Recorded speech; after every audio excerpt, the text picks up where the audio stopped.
সুপ্রিয় শিক্ষার্থীবৃন্দ, আজকে আমরা দেখব মহাকর্ষ বিকর্ষ অধ্যায়ের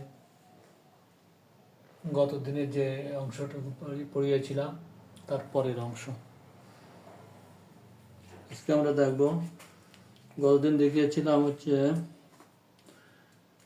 প্রাবল্য, বিভব, এর লেখচিত্র, কোথায় সর্বোচ্চ সর্বনিম্ন, এগুলা। আজকে এর পরের অংশ দেখব ভর কেন্দ্র, ভার কেন্দ্র, এটা অভিকর্ষ কেন্দ্র, ভর কেন্দ্র,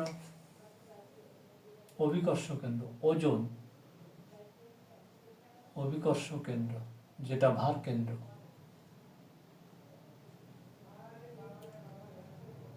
একটা বস্তুর ওজন যে বিন্দুর ভিতর দিয়ে ক্রিয়া করে, যে বিন্দুর ভিতর দিয়ে তার ওজনটা ক্রিয়া করে, অনেকগুলো বিন্দু দিয়ে, যে বিন্দুর ভিতর দিয়ে নিট, এটাই তার অভিকর্ষ কেন্দ্র, এটা ভার কেন্দ্র। তাহলে ভর কেন্দ্র আর ভর কেন্দ্র কি? ভর কেন্দ্র হচ্ছে এমন একটা বিন্দু যে বিন্দুতে, ভর কেন্দ্র হচ্ছে এমন একটা বিন্দু যে বিন্দুতে বল ক্রিয়া করলে বস্তুটা শুধু রৈখিক গতি উৎপন্ন হয়, কোনো ঘূর্ণন গতি উৎপন্ন হয় না, ঘূর্ণন গতি সৃষ্টি করে না, সেটা হচ্ছে ভর কেন্দ্র। ভর কেন্দ্র যে সবসময় যে বস্তু ভিতর থাকবে এমন কোনো কথা নয়।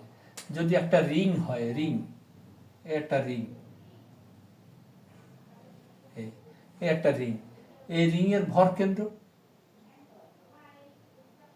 এর কেন্দ্রে, কিন্তু বস্তুর ভিতর নয়।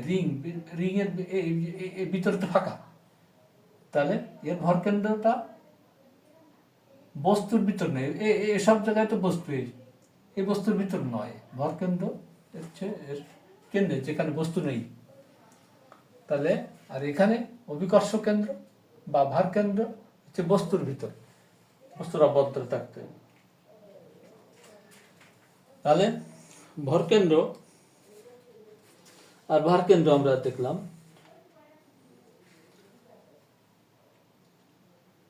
ভার কেন্দ্র সবসময় অস্তিত্ব থাকে না। যেমন ধরি ভূকেন্দ্রে যদি নিয়ে যায়, পৃথিবীর কেন্দ্রে ওজন শূন্য, তাহলে এর ভার কেন্দ্র নাই, অভিকর্ষ কেন্দ্র নাই।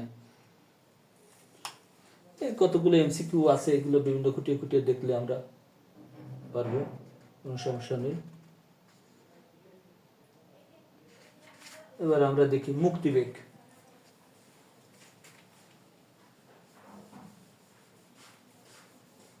ত্রিভুজের ভার কেন্দ্র হচ্ছে এর মধ্যমাগুলো ছেদ বিন্দুতে, এটা বইতে সবগুলো আছে, আমরা বইগুলো দেখলেই বুঝতে পারবো। বৃত্তের কেন্দ্রে, সামান্তরিকের হচ্ছে কর্ণদ্বয়ের ছেদ বিন্দুতে, এগুলো সবই ভার কেন্দ্র, এগুলো এমসিকিউ আছে। এবার দেখি আমরা মুক্তিবেগ, এসকেপ ভেলোসিটি বা পলায়ন বেগ বা নিষ্ক্রমণ বেগ, মুক্তিবেগ, পলায়ন বেগ, নিষ্ক্রমণ বেগ,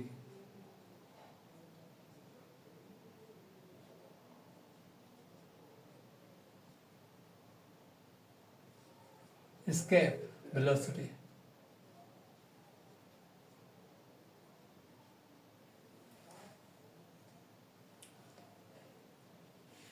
একটা বস্তুকে ভূপৃষ্ঠ থেকে বা যে কোনো গ্রহ থেকে বা কোনো উপগ্রহ থেকে, যে কোনো জায়গা থেকে আমরা নিক্ষেপ করি না কেন, তার একটা ন্যূনতম বেগ আছে।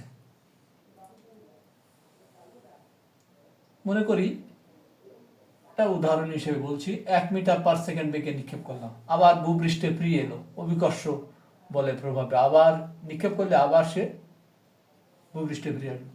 বেগ বাড়াতে বাড়াতে 2, 3, 4, 5 মনে করলাম 5 মিটার পার সেকেন্ড বেগে নিক্ষেপ করলাম, সে এই পর্যন্ত সর্বশেষ সে ফিরে আসতে পারছিল আবার ভূপৃষ্ঠে, পৃথিবীর আকর্ষণ বলে। 6 মিটার পার সেকেন্ড বেগে নিক্ষেপ করলে আর ফিরে আসছে না, পৃথিবীর মায়া ত্যাগ করে, অর্থাৎ পৃথিবীর আকর্ষণের প্রভাবকে কাটিয়ে মহাশূন্যে চলে যাচ্ছে। 7 মিটার পার সেকেন্ড বেগে নিক্ষেপ করলেও ফিরে আর আসবে না, ভূপৃষ্ঠের থেকে চলে যাবে। তাহলে সর্বাপেক্ষা কম বেগে, তাহলে 7, 8 এরকম এসে বেশি বেগে নিক্ষেপ করলেও আর পৃথিবীতে ফিরে আসবে। তাহলে সর্বাপেক্ষা কম যে বেগে নিক্ষেপ করলে, এটাই মুক্তিবেগ, সর্বাপেক্ষা কম যে বেগে নিক্ষেপ করলে বস্তুটি আর ভূপৃষ্ঠে ফিরে আসবে না, সেই বেগটাকে বলবো আমরা মুক্তিবেগ বা পলায়ন বেগ বা নিষ্ক্রমণ বেগ। সেই সময় সেই বেগটা যদি ভিই হয়, স্কেপের ই নেওয়া হয়েছে এখানে, মুক্তিবেগ যদি ভিই হয়, তাহলে সেই বস্তুটার ভর যদি এম হয়, তাহলে নিক্ষিপ্ত বস্তুর গতিশক্তি হবে হাফ এম ভি স্কোয়ার। নিক্ষিপ্ত বস্তুর গতিশক্তি হাফ এম ভি স্কোয়ার, নিক্ষিপ্ত বস্তুর গতিশক্তি। এই গতিশক্তি মানে কৃত কাজ, এটা কাজ করতে হবে। তাহলে সেই কাজটা আমরা বের করে দেখি কি হয়।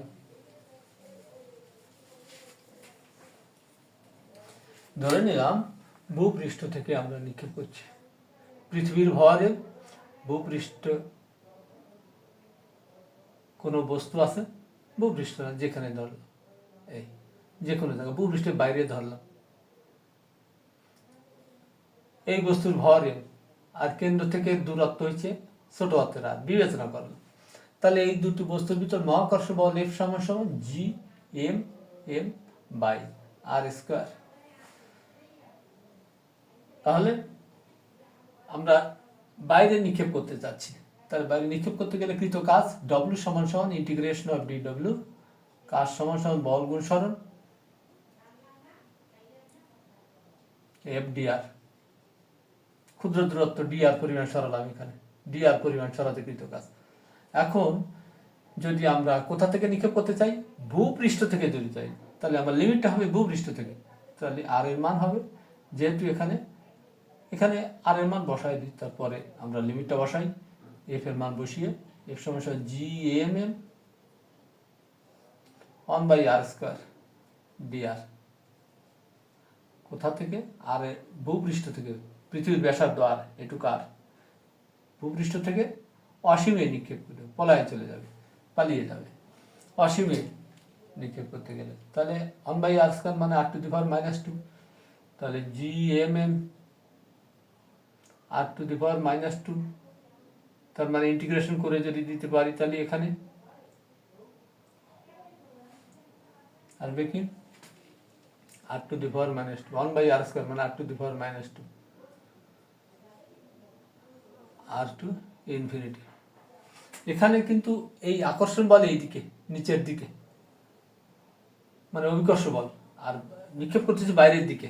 তাহলে বল আর সরণ পরস্পর বিপরীত দিকে বলে এখানে কৃত কাজ কাজ কাজ ডি ডব্লিউ সমান সমান বল গুণ F S cos theta, F S কস 180 ডিগ্রি পরস্পর বিপরীত দিকে। তাহলে এখানে আসবে মাইনাস এফ ডি আর।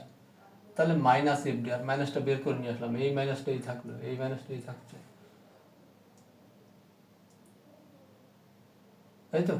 মাইনাসটা লাগবে না, দেখি জি এম এম বাইরে থাকলো, মাইনাসটার দরকার নেই, শুধু এইটুকু দরকার নেই, শুধু বল মানটা নেওয়া হচ্ছে গেল। এখন কি আসছে জি এম এম, এখানে 1/r, r⁻², এর ইন্টিগ্রেশন, তাই তো।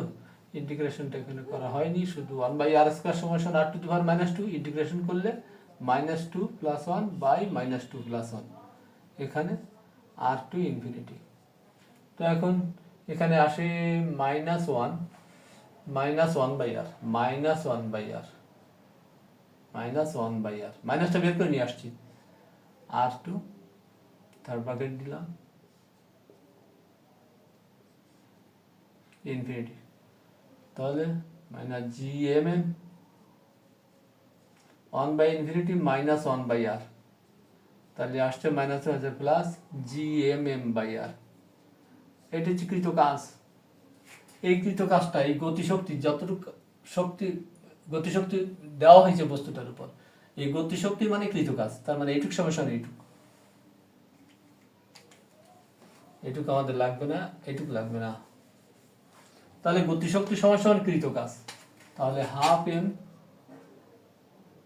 বি স্কোয়ার সমান সমান জি এম এম বাই আর। তাহলে এম এম কাটা, তাহলে বি সমান সমান √ওভার এম এম কাটা 2gm বাই আর,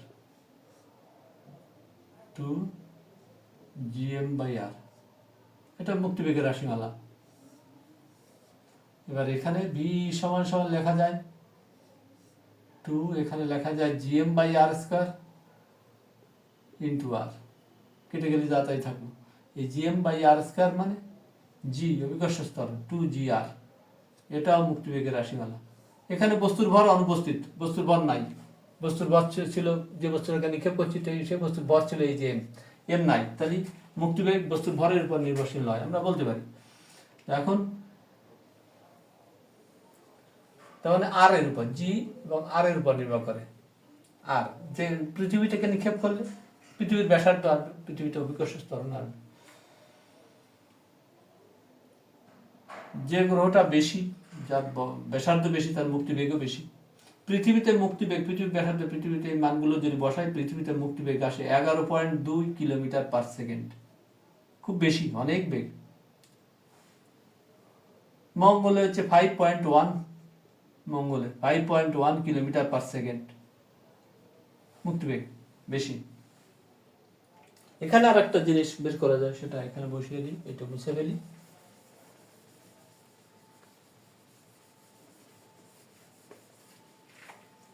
এটা পেলাম ভি সমান সমান √2gr, ভি সমান সমান √2gr।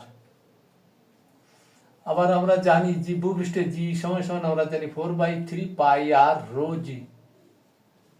এই জির মান যদি বসিয়ে দিই তাহলে আবার আসে বি সমান, এটা এক্সট্রা, এটা কম ব্যবহৃত হয়, লাগে কম, যদি কখনো এসে যায় এই কারণে দিয়ে দিচ্ছি। মানে কঠিন প্রতিযোগিতামূলক পরীক্ষা, ভর্তি পরীক্ষায় কঠিন কঠিন প্রশ্ন আসার ক্ষেত্রে এগুলো লাগে। জি সমান সমান 4/3πr ρg। এই জি এর মান বসলো আর এই আর থেকে গেল, তাহলে এখানে আসছে, তাহলে 2 আসে, আর এখানে r², তাহলে r² একটা আর বাইরে চলে আসলো, তাহলে থাকে কত, √2/3, তাই তো, 2/3π ρg, π ρg, এই হচ্ছে মুক্তিবেগ আছে। তাহলে মুক্তিবেগ সংক্রান্ত বেশ কিছু 2 মার্কের প্রশ্ন আছে। যেমন ধরো মুক্তিবেগে ভূপৃষ্ঠে যে আমরা আমাদের যে হালকা গ্যাসগুলো, এই হালকা গ্যাসগুলো কি হয়েছে, হাইড্রোজেন, হিলিয়াম, এটা পৃথিবীতে ভূপৃষ্ঠে নাই, কারণ এর মুক্তিবেগ কম, এটা 1.1 কিলোমিটার/সেকেন্ড। তার মানে এই মুক্তিবেগ কত, 11.2। তার মানে এর মুক্তিবেগ কম, যেগুলো যে হালকা গ্যাসগুলো এর মুক্তিবেগ কম হলে ভূপৃষ্ঠে ওই গ্যাসগুলো পাওয়া যায় না, ঠিক আছে, ওরা ভূপৃষ্ঠ থেকে উড়ে যায়, মানে ঊর্ধ্বে চলে গেছে। চাঁদে বায়ুমণ্ডল নেই ওই কারণে, কারণ এখানে মুক্তিবেগ এদের কম ওই গ্যাসগুলোর, ফলে চাঁদে বায়ুমণ্ডল নেই। এগুলো 2 মার্কের প্রশ্ন, আমরা লিখতে পারবো, কোনো সমস্যা নেই, মুক্তিবেগের আলোকে ব্যাখ্যা দিলেই হয়ে যাবে। এবার আমরা দেখি এর অঙ্কগুলো করতে হবে।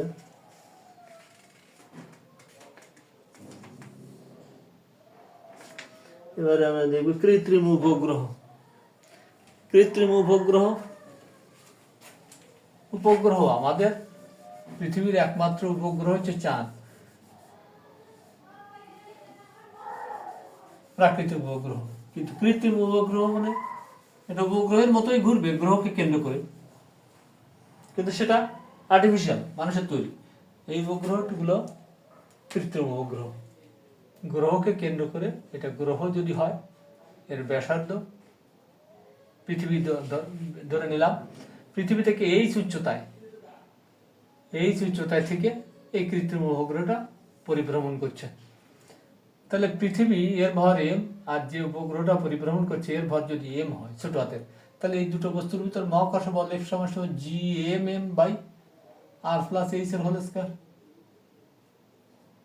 কৃত্রিম উপগ্রহ।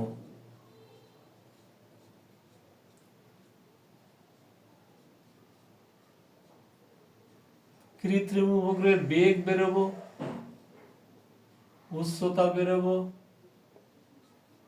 আবর্তনকাল, বেগ, উচ্চতা, আবর্তনকাল, এই সূত্রগুলো মুখস্থ রাখতে হবে আবর্তনকাল অঙ্ক করার জন্য।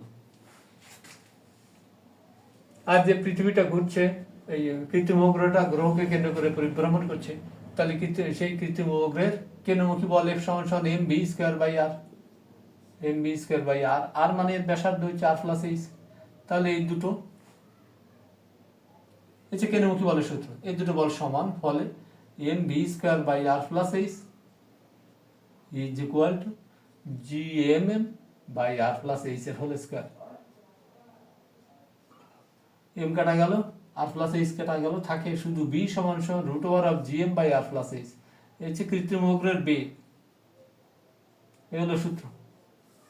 এখানে আরেকটা কাজ করা যায়, যদি এই ডাটাগুলো না থাকে, gm মহাকাশের ধ্রুবকার, এর ভর, পৃথিবী হলে পৃথিবীর ভর, অন্য কোনো গ্রহ হলে তার ভর।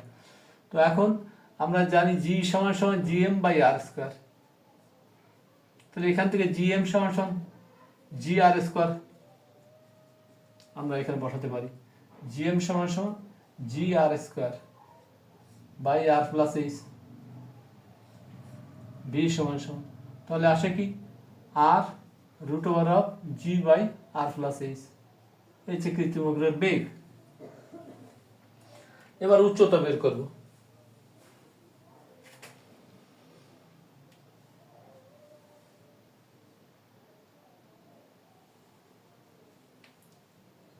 এই উচ্চতা ভূপৃষ্ঠ থেকে কত উচ্চতা থেকে পরিভ্রমণ করছে। তো আমরা এখন এখানে যদি স্কয়ার করে দিই বেগ উচ্চতা, আগে আবর্তনকাল বেরোই, আবর্তনকাল, তখন এখানে এটা মুছে ফেলি,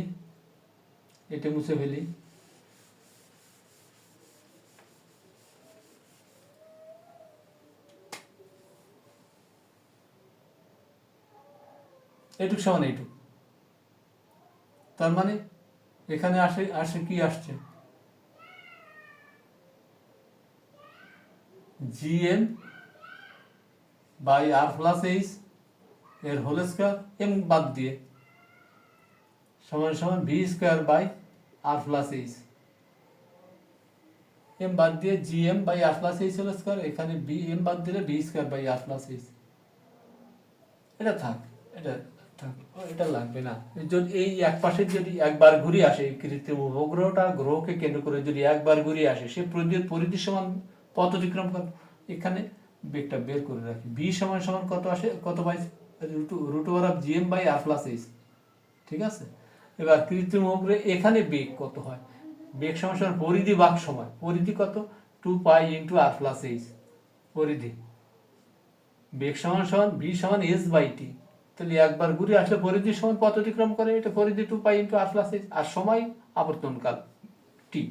তাহলে এই বেগ আর এই বেগ সেম, তাহলে এই দুটো সমাধান করি, করলে এটা যদি 1 দিই, এটা যদি 2 দিই, 1 ও 2 হতে পাই, রুট ওভার 1 ও 2 হতে কি পাই, root over of gm by r plus h is equal to 2 pi root over of r plus h, 2 pi into r plus h by t whole square করে দিলাম রুটটা তাড়ানোর জন্য। তাহলে আসছে কি gm by r plus h বড় হাতের r is equal to 4 pi square into r plus h এর whole square by t square. আমরা যদি h চাই, আবর্তনকালও বের করতে পারি, তো আমরা h আগে বের করি, এখান থেকে সবগুলো আমরা পাবো, এটুকু মুছে ফেলি উপরেরটুকু। তাহলে এখানে কি আসছে gmt square is equal two 4 pi square into r plus h এর হোল কিউব, তিনটা, দুটো আর একটা তিনটা। তাহলে টি বেগ উচ্চতা আবর্তনকাল যে কোনো একটা করি, তাহলে টি স্কয়ার সমান সমান 4 pi square into r plus h এর whole square into r plus h, এরকম রাখলাম, বাই gm। তাহলে আবর্তনকাল রুট করে দিলে, এখানে রুট করলে 2 পাই আসে, আর এখানে রুট করলে r প্লাস h আসে, আর রুটটা এরপরে থেকে গেল r plus h by gm। R plus h by g m, এইটুক সমান সমান কিন্তু রুট ওভার অফ জি, তার মানে কি লেখা যায়, টু এটা ভি লেখা যায়। তাহলে টি সমান সমান এখানে একবারে আমরা এখানে লিখতে পারি। এখানে একটা সহজ একটা সিস্টেম আছে। টি সমান সমান কি লেখা যায় এখান থেকে, এই যে 2 নম্বর থেকে টি সমান সমান 2 pi into r plus h by v, v এর ওই সূত্রটা বসাই দিলে হয়ে গেল 2 pi into r plus h, আর ভি সমান সমান 2 two r g m by r plus h, তাহলে রুট পরে চলে যাবে r plus h by g, এই সেটা আমরা পেয়ে গেছি। সহজ। এবার উচ্চতা, আবর্তনকাল হয়ে গেল, এটা আবর্তনকালের সূত্র।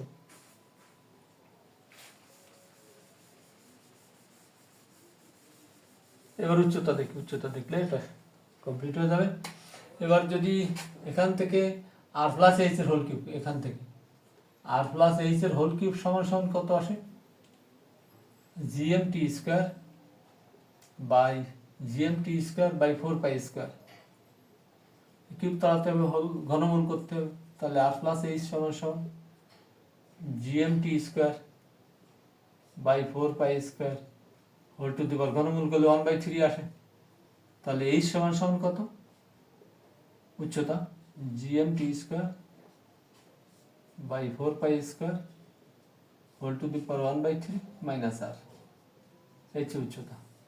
এই সূত্র দিয়ে আমরা বের করতে পারবো কি কৃত্রিম বক্রের বেগ, উচ্চতা, আবর্তনকাল, এই তিনটাই আমরা দেখতে পেলাম। ঠিক আছে বন্ধুরা, আজকে এ পর্যন্ত।